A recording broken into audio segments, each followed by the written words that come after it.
This past fall, first grade students at the Milton Bradley Elementary School in Springfield organized a supply drive for animals in need at the Dakin Humane Society. As part of the project, students explored concepts like community and what it means to be a good citizen. After identifying the needs of the animals and creating flyers and videos for the fundraiser, students paid a visit to Dakin to hand-deliver the donations. I spoke with two of the educators involved to learn more about the project.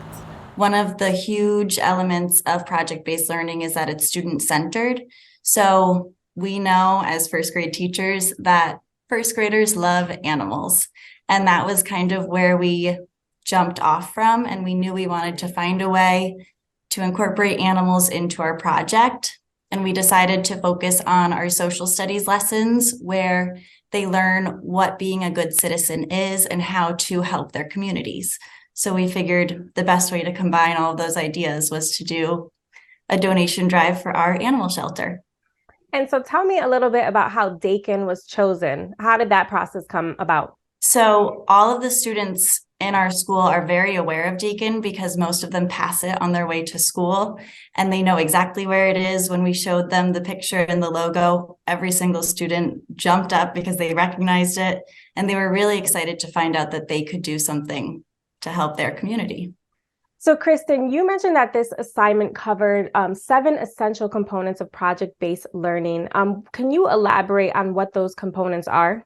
Yeah, so we're working with a corporation called PBL Works, and their focus on project-based learning is creating a gold standard project compared to a dessert project where kids learn about something and create a nice poster at the end. And so with our project-based learning, we really want students to focus on a challenging problem. It needs to be tied to their current curriculum, so it's not just something else we're doing. And it should be done over a sustained period of time. So all of the things that they're doing throughout this project will lead up to some kind of culmination, but it's not just about the end product. It's really about the learning that happens along the way. And throughout the project, they're critiquing, giving each other feedback on how they can improve certain tasks along the way. So they wrote letters and they made posters. They created their own little kind of infomercials that we played on our morning announcements.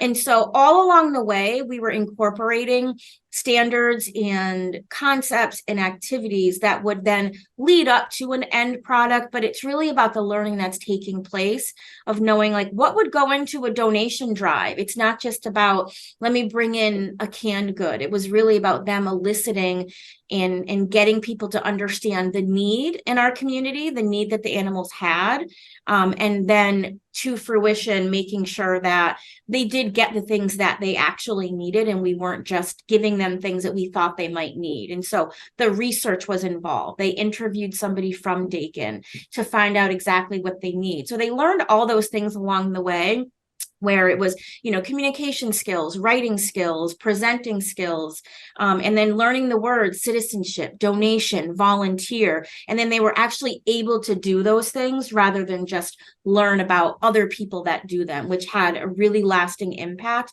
And that's what we want our project-based learning projects to have, a lasting impact, so that they'll continue to do things to support their community. I love that. I love how this project has included everything from like the basics of writing, communication, teamwork, community. It's just a lot of different elements. And you honestly can never start too young teaching these types of things. And Emma, I know that part of your social studies unit is community. Tell me why it's important to include this type of project-based and community-based learning in these early educational years. When the students are so young, it's hard to understand the concept of what community is. And so we like to start small and kind of build out. So we start with our classroom community at the beginning of the year and how they can be good citizens within the walls of our classroom. Then we move out to the walls of the school, and then we keep going farther and farther. So it was really great for them to see that being a good citizen in their community was just helping others or finding a way to do some good. And so we really built on that idea that starting within the classroom, just showing kindness and being helpful is being a good citizen.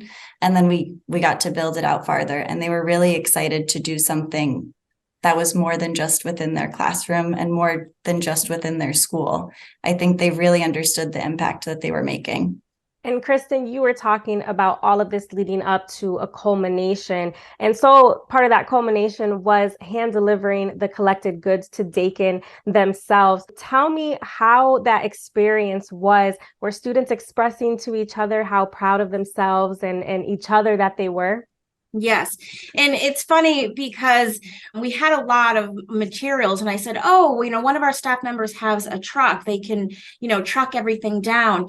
And the teacher said to me, well, the kids really want to deliver it. So they brought in plastic bags and grocery bags, and every single kid filled these bags, and just them handing it to them and filling the big cart that they brought out for us really brought it home for them. And they felt so excited to be able to help and so proud. And they were even able to see some of the animals. And so having that connection of them, really doing something to impact their community and bringing it to fruition where they were the ones that were doing it.